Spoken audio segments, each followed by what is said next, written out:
when I was 5 years old. I was probably younger than that. We lived in Kensington, and the cops raided the house.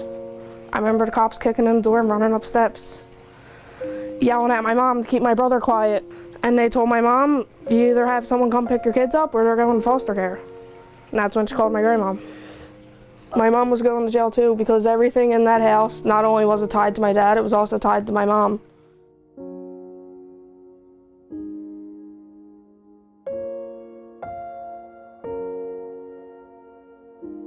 My dad is the most obnoxious but caring person. He was in and out of jail my whole life. I grew up in prison visiting rooms. That's where I grew up. Visiting rooms, prisons. People knew their dad's favorite sports player. I knew my dad's favorite prison guard. And that was our relationship.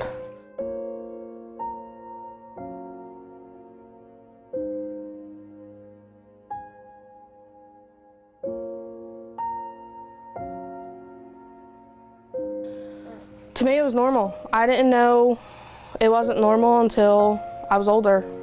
And I seen like, oh, it's not normal to live with your grandmom. Like when the teacher would say, did your mom sign the permission slip? No, my grandmom did. Like that's not normal. Or it's not normal to, I don't want to say that my mom wasn't there, because she was there. She lived with my grandmom. She did take care of us, but she always, like there was always something more important than us. She wasn't there like everybody else's mom was. But when I was a kid, I didn't know that. I thought it was just normal to live with your grandparents, because part of me only wanted to, I didn't want to remember that I had a mom and a dad, because when I associated my mom and dad, it was trauma. My mom still, she still does drugs, but she's not smoking crack. She takes pills. And I never been one to hide any of it. You ask me about my mom, I'll tell you about her. Ask me about my dad, I'll tell you about him.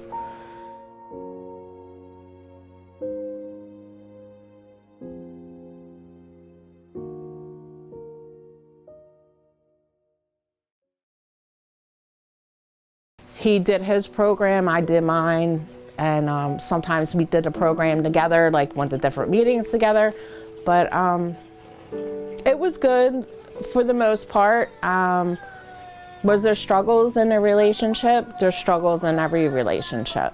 So did we work through them? Definitely, we tried to work through them.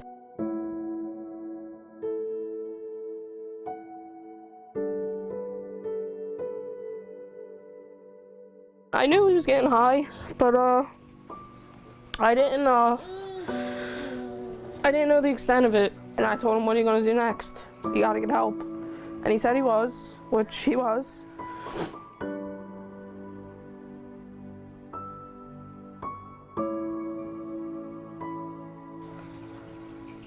I was on my way home from work, and in order to get home from work, I had to go past my grandmom's house.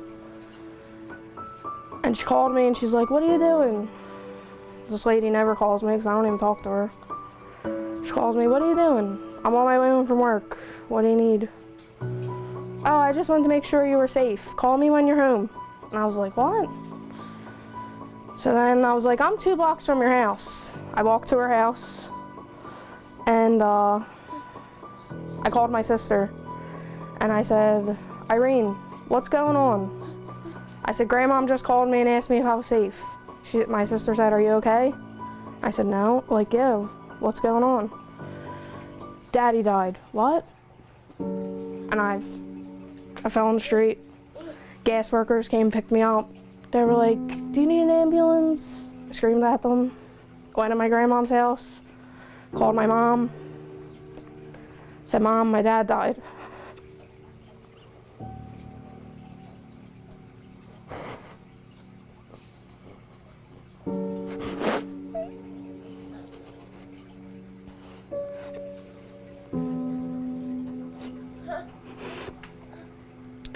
I didn't believe her. I didn't want to believe her. I think it just became too much for him, and he picked back up. And I came home from work on February 13th and found him dead in my living room.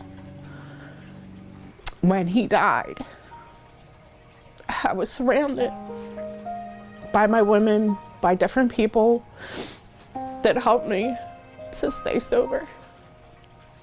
Because when Tommy died, I lost myself. I was mad and angry at God. I didn't pray no more. I still don't come to terms with my dad's dead.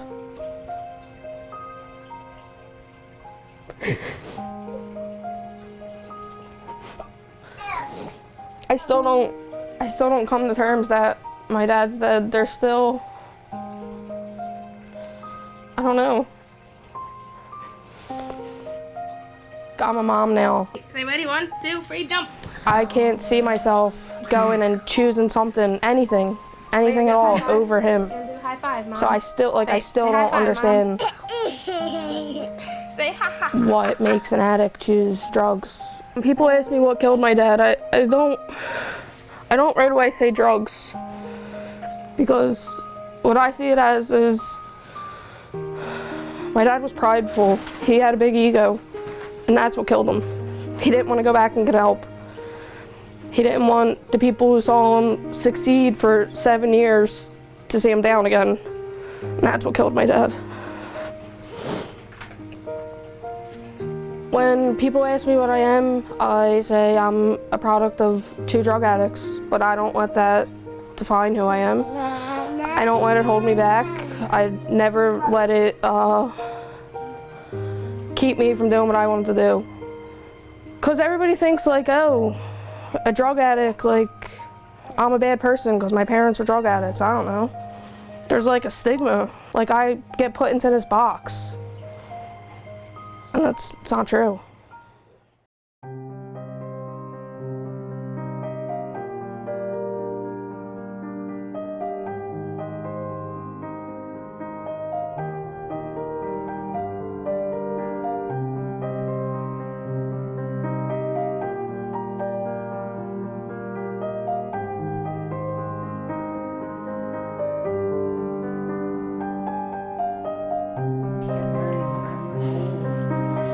Yeah, so what year is that from?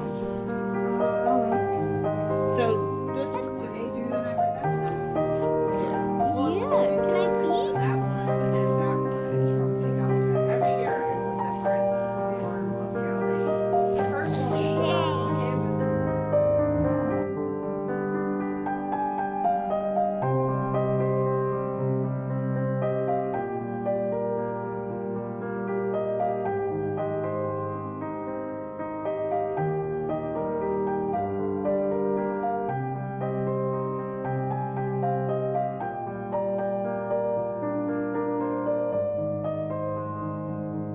if you're struggling, reach out to somebody, let somebody know. Like, if you're trying to get sober, reach out to somebody. There's always help available.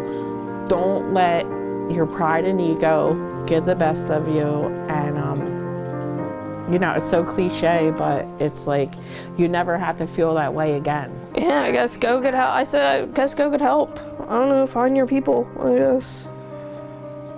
Go find people that are going through what you're going through.